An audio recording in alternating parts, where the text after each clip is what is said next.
March 27, 1945, Shimonoseki Strait, Japan. At Moji Naval Base, a duty officer made notes in the logbook that he knew could have cost him his career, or worse, if the Kempeitai military police had ever seen them. He wrote that ships were disappearing, not from visible bombings or submarine attacks, but from something far more mysterious. Out of the window of the observation post, he had just witnessed the unexplainable. 3 cargo ships had vanished in only 12 minutes. There were no planes overhead, no periscopes in sight, no clear torpedo trails. Only sudden underwater blasts tearing open steel hulls and sending thousands of tons of vital rice and coal straight to the ocean floor. In just 72 hours, the Shimonoseki Strait, Japan's main artery linking the Sea of Japan to the inland sea, had become a graveyard for merchant shipping. On that night, 102 Boeing B-29 Superfortresses crossed the strait, but they weren't carrying firebombs like usual. Led personally by Brigadier General John H. Davies of the 313th Bombardment Wing, these aircraft dropped something far more destructive: 12,000-pound naval mines. Each mine was fitted with magnetic, acoustic, and pressure sensors. These weapons would turn Japan's own waters into its deadliest enemy. Neither the naval observers nor the High Command realized it then, but this was the beginning of Operation Starvation, an invisible campaign that would strangle Japan's supply lines. Unlike the firebombings of Tokyo that grabbed headlines, this quiet destruction of rice, coal, and raw materials would cut off the lifeline for 72 million people. The groundwork for this operation had been laid long before. Since early 1945, Admiral Chester Nimitz, Commander-in-Chief of the U.S. Pacific Fleet, had argued for aerial mining of Japanese waters. His naval staff understood that Japan, an island nation that imported 88% of its oil, 24% of its food, and nearly all of its raw materials, could be crippled more efficiently by choking its supply routes than by burning its cities. One of the key figures was Commander Ellis A. Johnson, a scientist from the Carnegie Institute temporarily working with the Army Air Forces. In January 1945, he presented calculations to Major General Curtis LeMay. His numbers showed just how effective this approach could be. On average, 1 in every 21 mines dropped by aircraft would strike a ship. By contrast, submarine-deployed mines hit only 1 in 12 targets. But the real difference was scale. B-29s could scatter thousands of mines in a single night, something submarines could never match.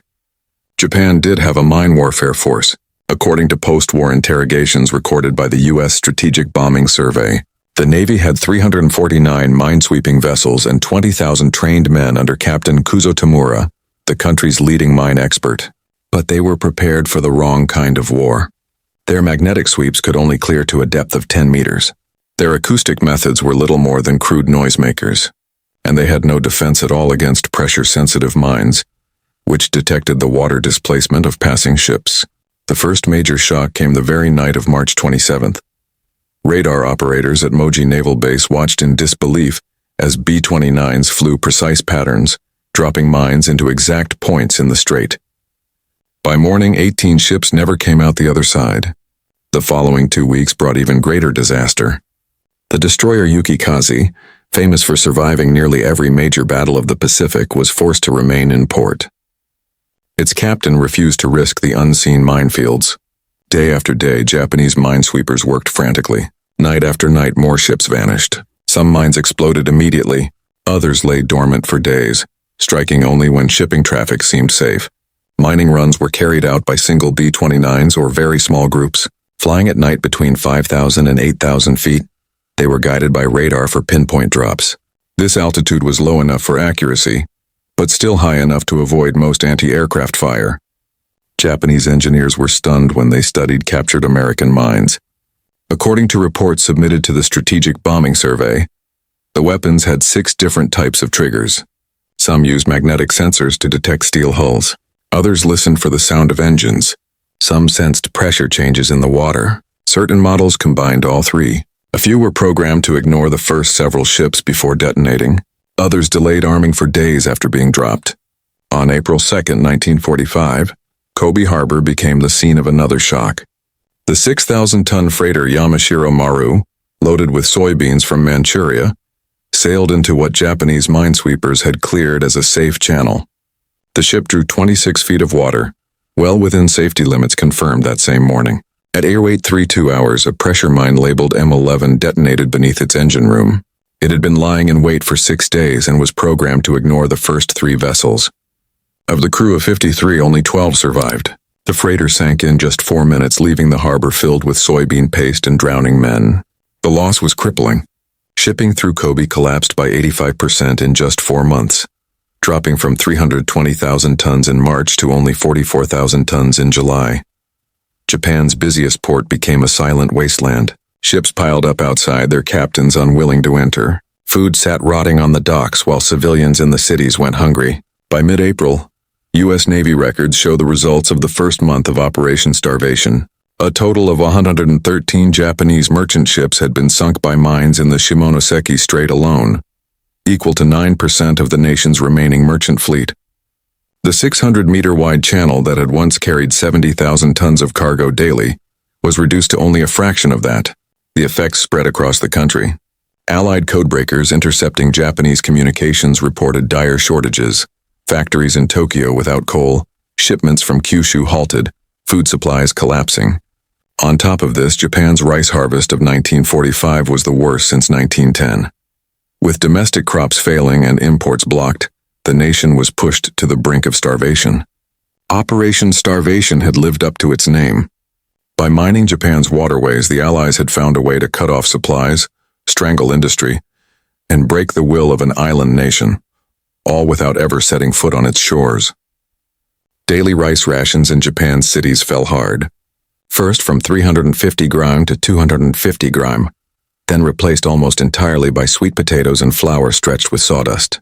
Even fishermen were no longer safe. Naval records confirm the 30-ton Fukuju Maru set off an acoustic mine in Osaka Bay, killing 7 crew members. Their only mistake was that their diesel engine sound matched the frequency of a warship. Wooden-hulled boats didn't escape either. Magnetic mines could still pick up the steel in their engines, anchors, and fittings. A report sent to Imperial General Headquarters, later captured by Allied forces, gave a grim prediction. At the current pace of shipping losses, Japan would have no merchant fleet left by November 1945. The authors wrote, "We are not being defeated, we are being starved." The numbers proved them right. In March 1945, before the aerial mining campaign began, Japanese ports moved 545,000 tons of cargo. In April, this dropped to 381,000 tons. By May, it was 209,000 tons. June saw only 98,000 tons. Each lost ton meant less food for civilians, less coal for factories, less oil for the military. The Owata Steel Works, Japan's largest steel producer, illustrates the collapse. Production fell by 85%, not because of bomb damage, but because there was no coal or iron ore arriving.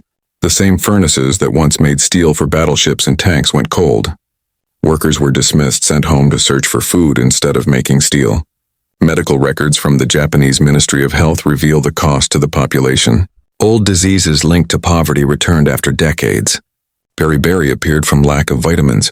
Tuberculosis spread through weakened families. Children showed signs of kwashiorkor, with bloated bellies while their bodies wasted away.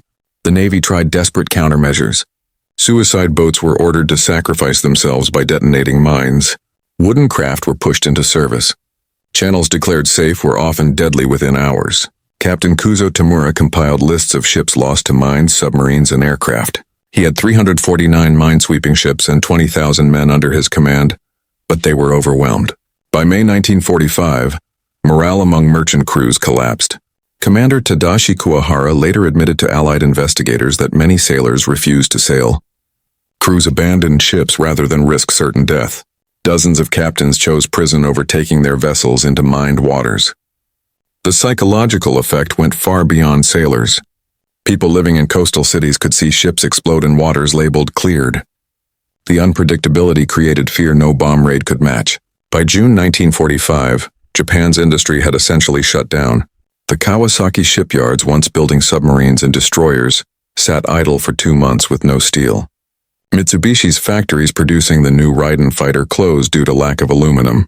Even the carrier Shinano, sister ship to Yamato, was left unfinished and rusting. There was no steel to complete her, no fuel to move her. Coal became the most critical shortage.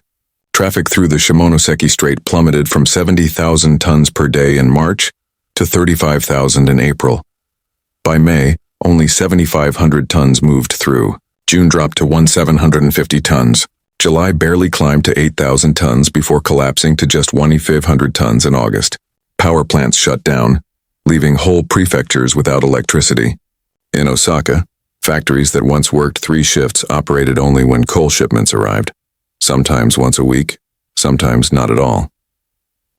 Railway records show locomotives began burning furniture, books, even temple gates to keep moving. Without coal from Kyushu, the trains were expected to stop completely within weeks.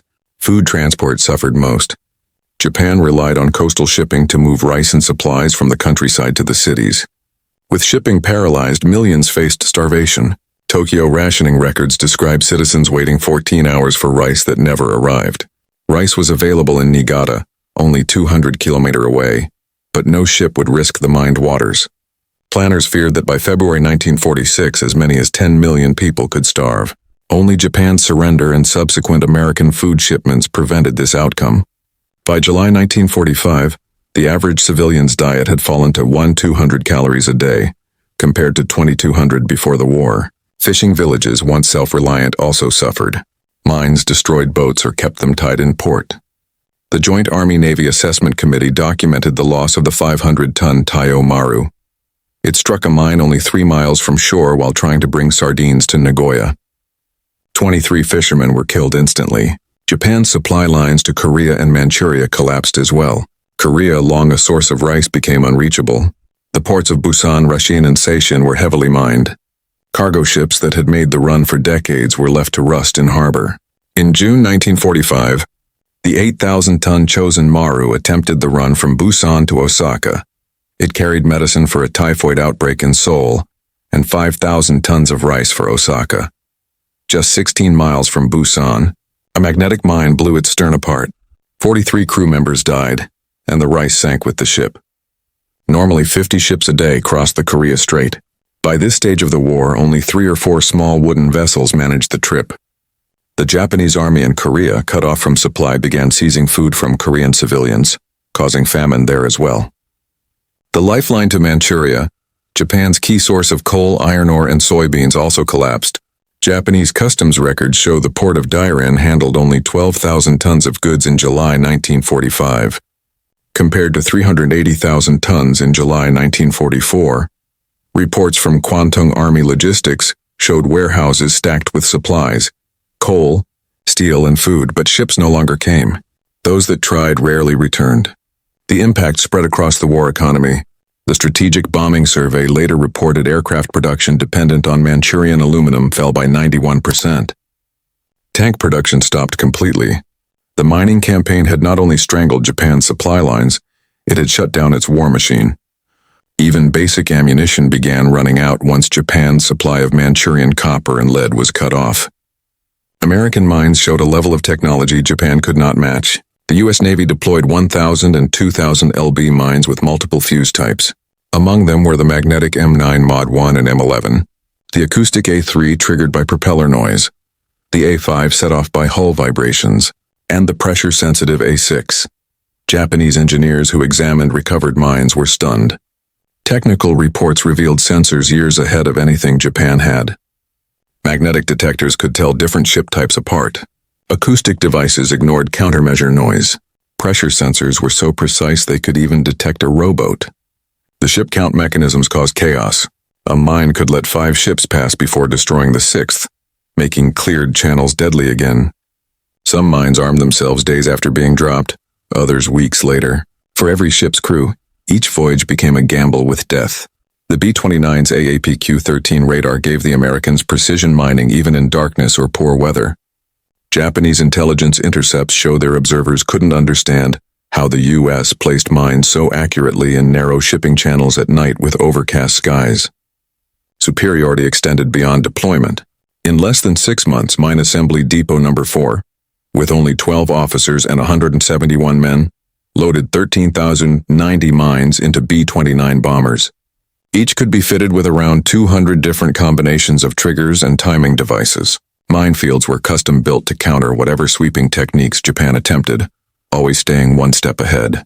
The effect was devastating on Japan's last naval strength, its submarines.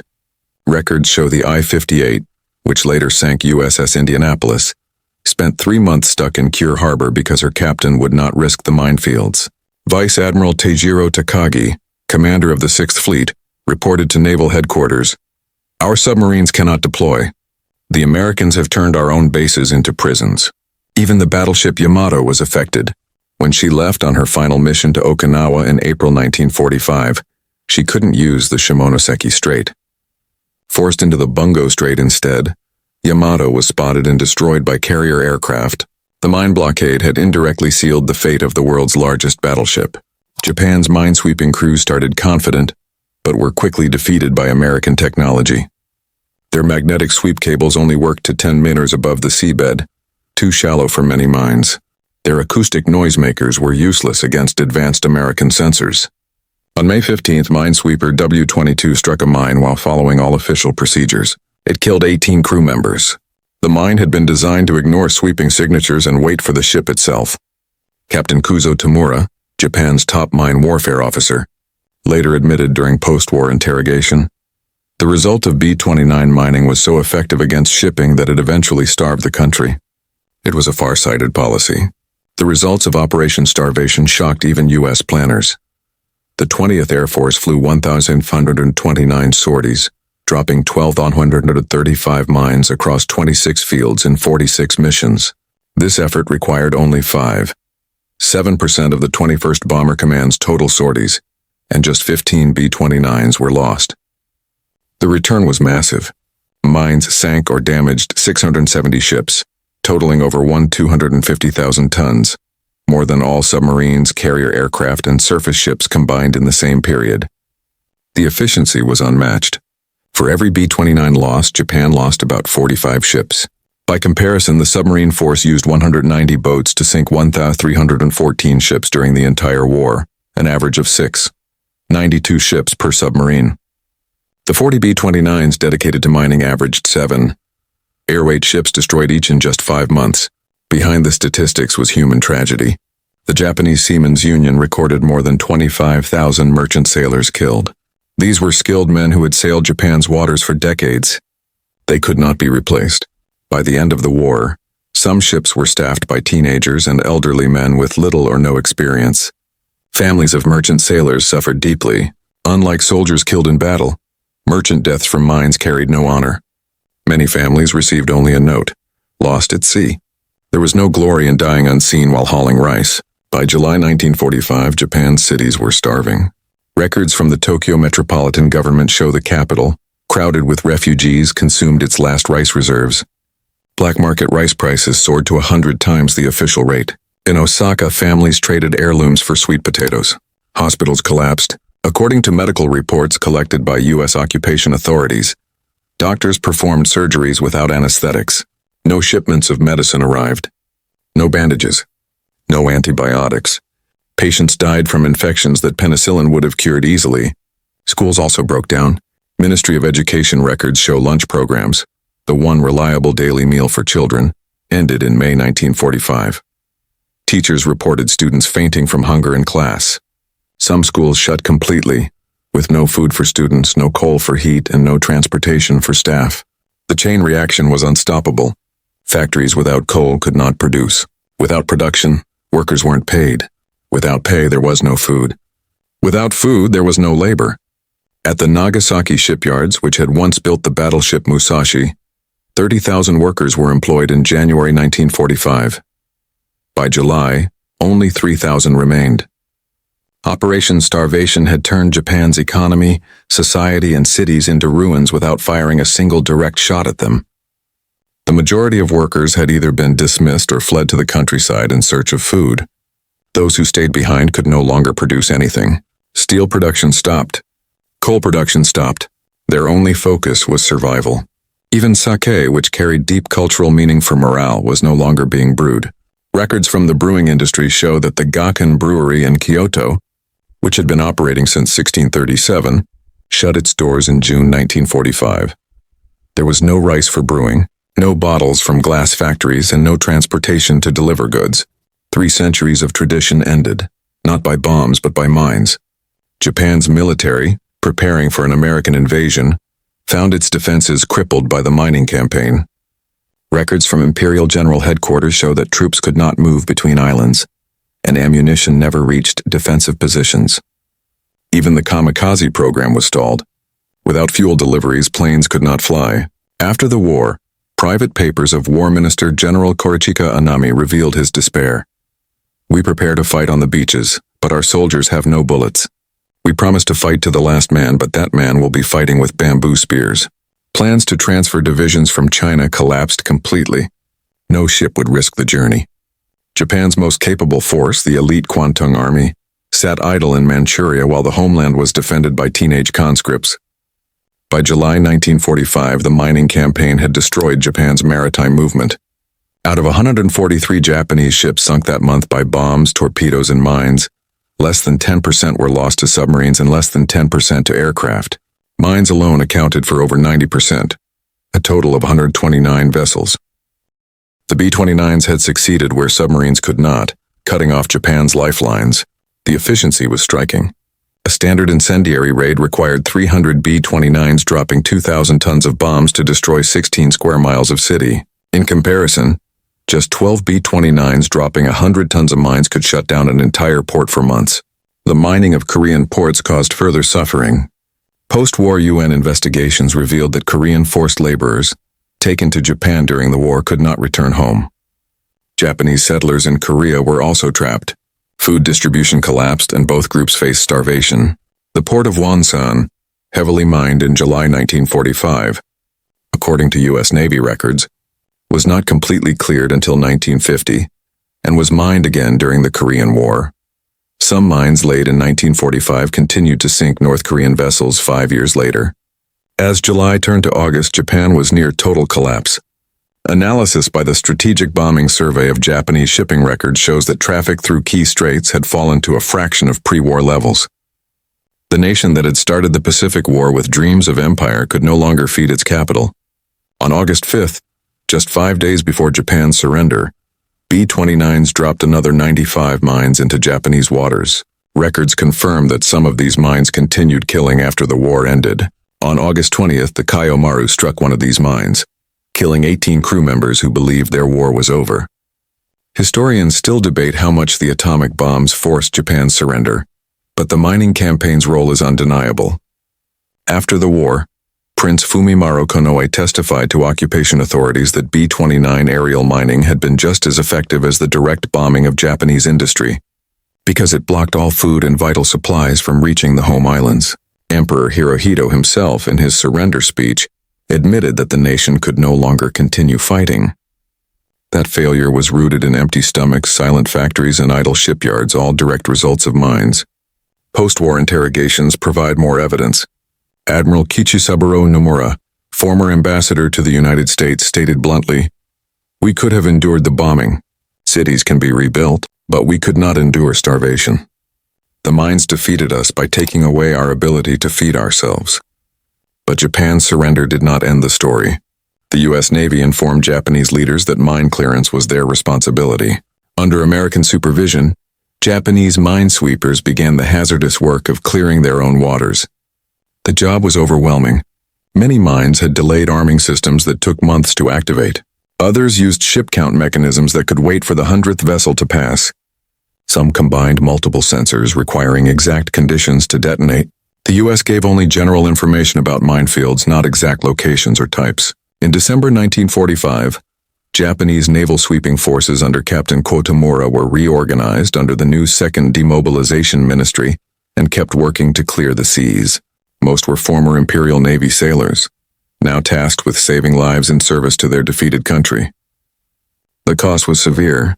Records from the Japanese Maritime Safety Agency show that between August 1945 and December 1946, mine-sweeping operations lost 81 vessels and 423 men. Each death was a painful reminder that the war's legacy continued long after surrender. Economically, the impact lasted for years.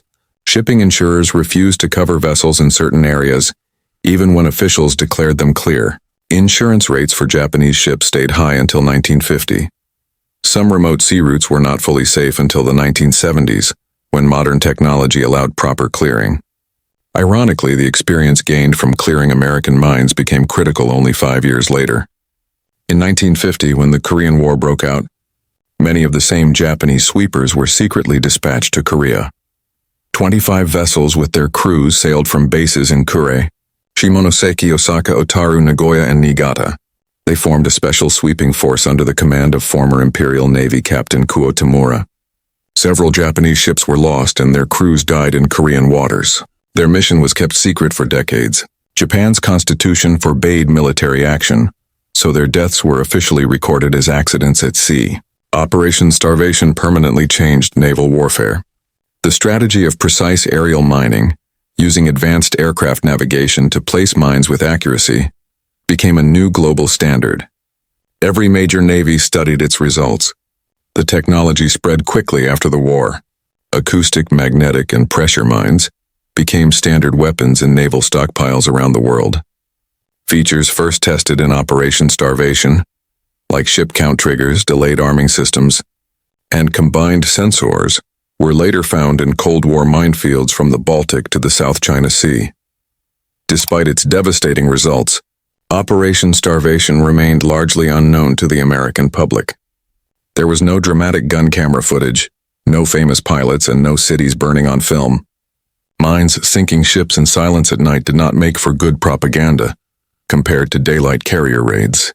Even the B-29 crews who carried out these missions received little attention. Bomber groups that dropped incendiaries on cities were widely recognized, but the men who flew mining sorties remained in the shadows. Records from the Veterans Administration show that mining missions did not even qualify for the same combat points as regular bombing raids. The Navy's contribution was just as overlooked. Commander Johnson and his team, who designed the mine patterns and chose the targets, received only modest commendations. Their use of mathematics and oceanographic data to cripple Japan's shipping network was groundbreaking, but it lacked the glamour of fleet battles. The United States Strategic Bombing Survey summed it up clearly in its official report. Japan faced destruction twice over, first through strangled imports, then through direct bombing. One of its most striking conclusions was that Japan would have surrendered, even if the atomic bombs had not been dropped, even if the Soviet Union had not entered the war, and even if no invasion had ever been considered. Japanese records captured after the war supported this view. By July 1945, Japan had dedicated all remaining shipping to food and salt imports, abandoning industrial raw materials entirely. Economically, this decision sealed the nation's collapse regardless of battlefield outcomes. The true scale of Operation Starvation is revealed in the numbers. Total sorties flown, 1,529 mines laid, 12,135. Total weight of mines, 9,100 tons. Number of minefields, 26. Separate missions, 46. Percentage of total B-29 effort, 5. 7% B-29. Loss to enemy action, 15 crew members killed, 103. Loss rate 0, 98% compared to 3. 6% for bombing missions. Japanese shipping losses were staggering. Ships sunk by mines, 484 ships damaged by mines, 186. Total ships affected, 670 tonnage destroyed, over 250,000 tons. Percentage of merchant fleet lost, 63%. In terms of comparative effectiveness, ships sunk per B-29 lost 45. Average ships sunk per mining B-29 708. Average ships sunk per submarine for the entire war, 692. Tons of shipping sunk per ton of mines, 137. The impact on ports was crippling. Shimonoseki Strait traffic reduced by 98%. Kobe shipping fell by 85%. Major ports closed, 35 out of 47. Convoy routes abandoned, 35 out of 47. The broader economic effects were devastating. Imports reduced by 90%. Coal shipments fell by 95%. Food distribution collapsed by 88%. Industrial production dropped 65%. The human cost was just as severe.